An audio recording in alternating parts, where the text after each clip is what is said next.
Hi, Dugi. You're wrong.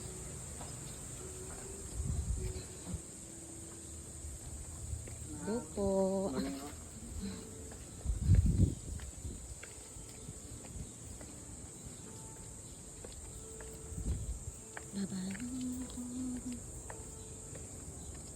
Ang gagawin ko, hanap ako ng place kung saan doon ako magbabasa ng Word of God.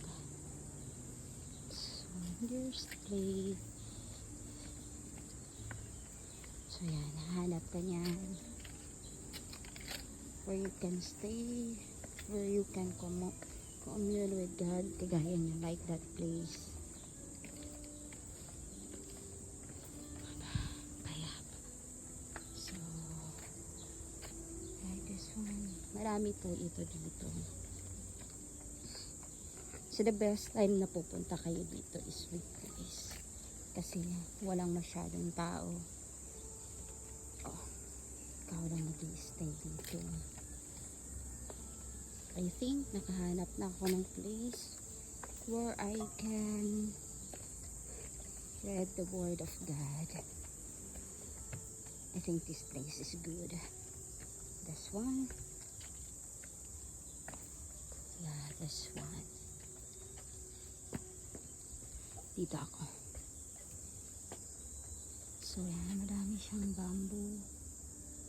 But, I think doon na lang ako sa baba. Parang mas maganda siya. Ay, lahat naman po yun. May presence with God. So, here. Here. Then.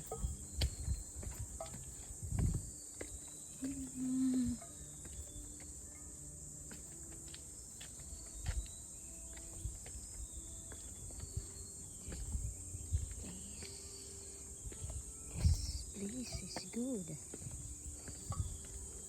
Gusto mo ng kapayapaan, maintindihan ang gustong sabihin ng Lord sa iyo through this scripture. Pili ka ng lugar to talk to God. So ito yung pinili kong lugar. So this place. So this one. So may sun, but then hanggang pwede kang bumaba dito ng 6 ng umaga. Kanina bumaba ako dito is 5 ng umaga. Had to believe mga nasa lagpas ng 6 ata or 7 ng gabi. Dapat wala ng tao dito for the safety din po ng mga kapatid natin.